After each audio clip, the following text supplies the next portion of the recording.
الحمدللہ رب العالمین والصلاة والسلام علی رسولہ الکریم وعلی آلہ وصحبہ اجمعین ومن تبعہم بإحسان الی یوم الدین اما بعد۔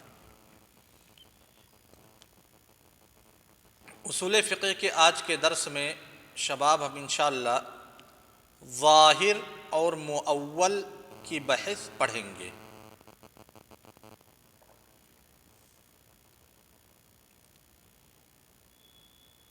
تمہید کے طور پہ، مقدمہ کے طور پہ ایک چیز ذکر کر رہا ہوں، وہ ذہن نشین کیجئے تاکہ ظاہر اور مؤول کی بحث سمجھنے میں ہمارے لیے آسانی ہو۔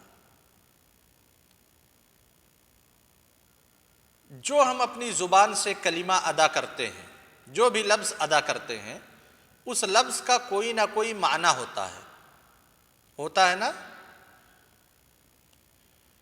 کبھی کبھی اس لفظ کا ایک ہی معنی ہوتا ہے، جیسے رجلن، رجلن کے معنی ایک مرد، فوراً ہم سمجھ جاتے ہیں کہ رجلن مطلب ایک آدمی ہے، ایک مرد ہے۔ اس معنی کے سمجھنے میں کوئی اشکال پیدا ہوتا ہے؟ کوئی اشکال پیدا نہیں ہوتا۔ جب ہم رجلن کہتے ہیں تو کیا کوئی احتمال ہوتا ہے کہ رجلن کے معنی مرد ہے یا کتاب؟ صرف رجلن کے معنی مرد ہوتا ہے، کسی دوسرے معنی کا احتمال نہیں ہے کہ کوئی دوسرا معنی مراد ہو سکتا ہے۔ ٹھیک ہے نا شباب؟ تو جب کسی لفظ کے کہنے پر صرف ایک ہی معنی مراد لیا جائے، کسی دوسرے معنی کا احتمال نہ ہو، تو اس کو نص کہتے ہیں۔ کیا کہتے ہیں؟ نص، نون صاد، ہاں نص۔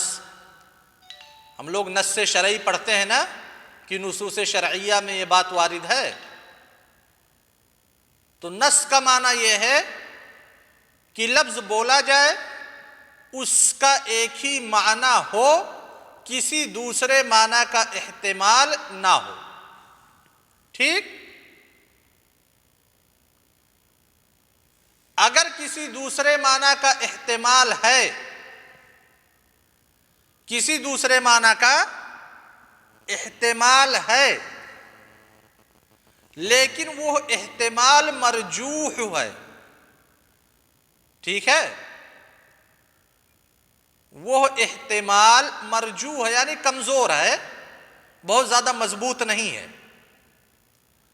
تو پھر ایسی صورت میں اس لفظ کو ظاہر کہتے ہیں۔ ظاہر، نہیں سمجھے؟ جیسے مثال دے رہا ہوں، سمجھ میں آ جائے گا۔ اللہ تبارک و تعالیٰ کا قول اقیموا الصلاۃ، الصلاۃ، الصلاۃ کا مطلب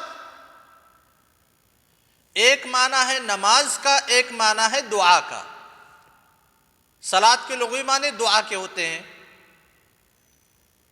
تو جب کہا گیا اقیموا الصلاۃ، صلاۃ قائم کرو، تو ایک معنی ہو گیا کہ نماز پڑھو، لیکن دوسرے معنی کا احتمال ہے کہ نہیں ہے؟ ہے نا احتمال؟ لیکن جو دعا کا معنی ہے اقیموا الصلاۃ میں، وہ معنی مرجوح ہے۔ سمجھ گئے؟ تو جب الصلاۃ بمعنی دعا یہ مرجوح ہے، اور صلاۃ بمعنی نماز یہ راجح ہے، تو اسی کو کہتے ہیں ظاہر۔ ٹھیک ہے؟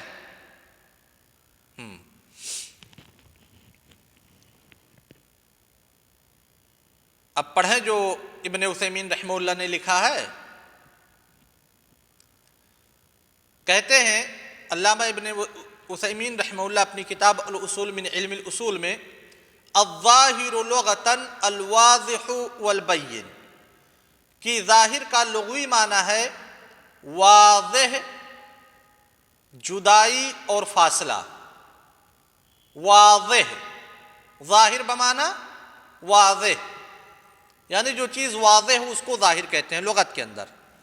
اصطلاحی تعریف کہتے ہوئے کہتے ہیں ما دل بنفسه على معنى راجح مع احتمال غیرہ، ظاہر وہ لفظ ہے جو دوسرے معنی کا احتمال ہونے کے باوجود خود راجح معنی پر دلالت کرے، جیسے الصلاۃ بمعنی نماز، الصلاۃ بمعنی دعا، ٹھیک ہے نا؟ اصطلاحی تعریف کہتے ہیں ما دل بنفسہ، جو بذات خود دلالت کرے، علی معنی راجح، راجح معنی پر، یعنی ظاہر میں دو معنی ہوگا، ایک راجح معنی ہوگا، ایک مرجوح معنی ہوگا، ٹھیک ہے؟ تو راجح معنی پر بذات خود دلالت کرے مع احتمال غیرہ، حالانکہ دوسرے معنی کا احتمال باقی ہے۔ سمجھے نا شباب؟ تو کہتے ہیں ظاہر ما دل بنفسه على معنى راجح مع احتمال غیرہ، ظاہر وہ لفظ ہے جو دوسرے معنی کا احتمال ہونے کے باوجود بذات خود راجح معنی پر دلالت کرے۔ سمجھ گئے نا؟ اس کی مثال جیسے اللہ کے رسول صلی اللہ علیہ وسلم کا قول توضؤوا من لحوم الابل، وضو کا دو معنی ہے۔ وضو کا معنی نظافت بھی ہوتا ہے، مطلب صاف کرنا کسی چیز کو، ٹھیک ہے؟ اور ایک وضو کا معنی ہے جو شرعی معنی ہے کہ مخصوص اعضاء کو دھلنا، مسح کرنا وغیرہ، جیسے ہم نماز کے لیے وضو کرتے ہیں تو یہ وضو کا ایک شرعی معنی ہے کہ ہم اپنے پہلے ہاتھوں کو دھلتے ہیں، ہتھیلی کو دھلتے ہیں، پھر اس کے بعد مضمضہ کرتے ہیں، استنشاق کرتے ہیں، پھر چہرے کو دھلتے ہیں، پھر اس کے بعد دونوں ہاتھوں کو دھلتے ہیں، پھر سر کا مسح کرتے ہیں، پھر پیر کو دھلتے ہیں۔ ایسا وضو کرتے ہیں ہم لوگ۔ تو وضو کا ایک یہ معنی ہے شرعی معنی، یعنی جسم کے مخصوص اعضاء کو دھلنا، اور وضو کا دوسرا معنی ہے نظافت کا، یعنی صفائی ستھرائی کا، ٹھیک ہے؟ تو اللہ کے رسول صلی اللہ علیہ وسلم نے ارشاد فرمایا توضؤوا من لحوم الابل، اونٹ کے گوشت کھانے کے بعد تم لوگ وضو کرو۔ تو وضو کا دو معنی ہے، وضو کرو مطلب ایک تو یہ ہے کہ صفائی ستھرائی کرو، یعنی اپنے منہ کو صحیح سے صاف کر لو تاکہ چربی اور بھی منہ میں نہ باقی رہے اونٹ کے گوشت کھانے کے بعد۔ اپنے ہاتھ کو صابن سے دھو لو تاکہ ہاتھ میں گوشت کا اثر باقی نہ رہے، ایک معنی تو یہ ہو گیا۔ اور دوسرا معنی یہ ہے کہ جب اونٹ کا گوشت کھاؤ تو تم لوگ وضو کرو، یعنی جو شرعی وضو ہے۔ سمجھ گئے نا؟ تو دو معنی ہوا، ایک نظافت کے معنی میں، ایک شرعی معنی میں۔ وضو سے دونوں معنی مراد لیا جا سکتا ہے، ٹھیک؟ لیکن جو نظافت کا معنی ہے وہ معنی مرجوح ہے۔ جب کہا جائے گا توضؤوا من لحوم الابل تو فوراً یہ چیز ذہن میں سمجھ میں آنی چاہیے کہ اونٹ کے گوشت کھانے سے وضو ٹوٹ جائے گا، لہذا ہمیں وضو بنانا پڑے گا، یہ معنی راجح ہے۔ اور جو نظافت کے معنی میں وضو ہے وہ مرجوح ہے۔ سمجھ گئے شباب؟ توضؤوا من لحوم الابل، اونٹ کے گوشت کھانے سے وضو ٹوٹ جائے گا لہذا تم لوگ وضو کرو، یعنی شرعی وضو کرو، یہ معنی راجح ہے، ٹھیک؟ اور جو وضو کا معنی نظافت ہے، صفائی ستھرائی، یہ معنی مرجوح ہے۔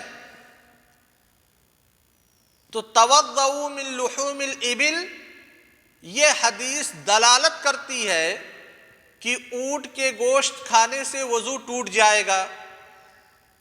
یہ دلالت صریح دلالت ہے یا دلالت ظاہری ہے؟ یعنی نص ہے کہ ظاہر ہے؟ نہیں سمجھے شباب؟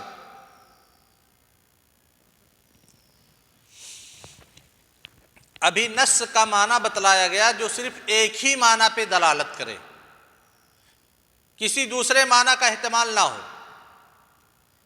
توضؤ من لحوم الابل ایک معنی پہ دلالت کر رہا ہے یا دوسرے معنی کا احتمال ہے؟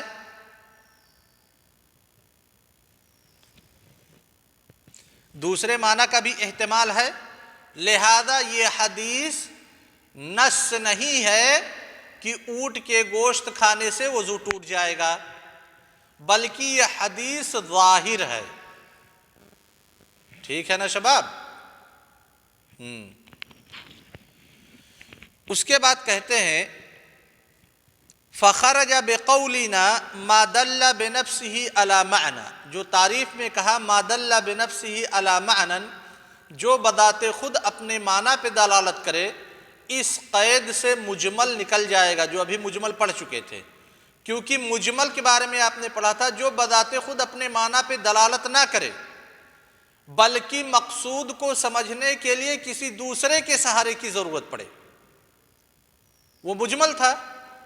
تو مجمل اور ظاہر میں فرق کیا ہے کہ مجمل میں مقصود یا مراد بذات خود سمجھ میں نہیں آتا ہے، لیکن ظاہر میں مقصود یا مراد بذات خود سمجھ میں آ جاتا ہے۔ ٹھیک ہے؟ اس کے بعد کہے راجحن علی معنی راجحن، جو ایک راجح معنی پہ دلالت کرے۔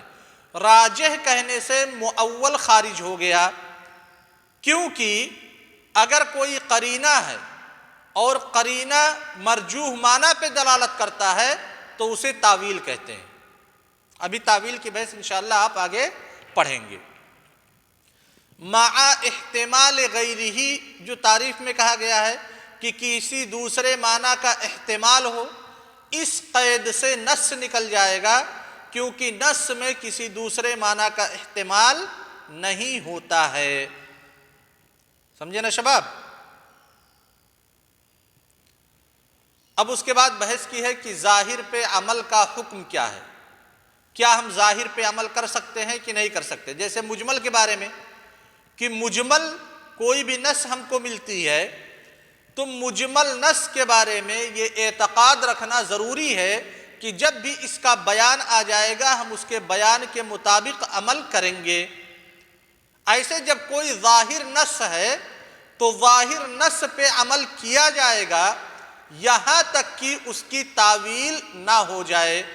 اگر کوئی دلیل دلالت کرتی ہے کہ توضؤ من لحوم الابل سے وضو شرعی مراد نہیں ہے بلکہ وضوء لغوی یعنی نظافت کا معنی مراد ہے، تب ہم توضؤ من لحوم الابل کو اس کے لغوی معنی پہ محمول کریں گے، نہیں تو شرعی معنی پہ ہی محمول کریں گے۔ سمجھے بات کہ نہیں سمجھے اس چیز کو؟ اگر کوئی دلیل نہیں ہے، کوئی بھی نص ہمارے سامنے ہے، کوئی قرآن کی آیت ہے یا حدیث ہے، جیسے توضؤ من لحوم الابل، دونوں معنی مراد لیا جا سکتا ہے، لیکن جو راجح معنی ہے وہ شرعی معنی ہے، تو ہم توضؤ من لحوم الابل کو شرعی معنی پہ محمول کریں گے اور یہ کہیں گے کہ اونٹ کے گوشت کھانے سے وضو ٹوٹ جاتا ہے۔ کیا ہم لغوی معنی پہ کبھی محمول کر سکتے ہیں اس کو؟ ہاں، محمول کر سکتے ہیں جب کوئی دلیل دلالت کرے کہ یہاں پہ وضو کا لغوی معنی مراد ہے۔ سمجھ گئے نا شباب؟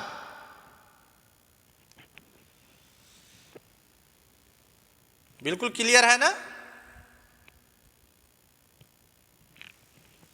اب اس کے بعد آتی ہے مؤول کی تعریف، اور مؤول کی تعریف انشاءاللہ کل کے لیے ہم مؤخر کرتے ہیں، ٹھیک ہے، تاکہ سمجھنے میں آسانی ہو۔ اب اس کو جو آج پڑھایا گیا بالکل ذہن میں رکھیے گا، یاد کر لیجئے، ٹھیک ہے، سمجھ لیجئے۔ جی ہاں، ابھی بھیج رہے ہیں۔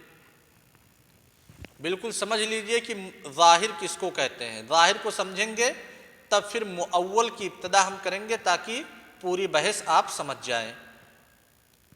ٹھیک ہے، السلام علیکم ورحمۃ اللہ وبرکاتہ۔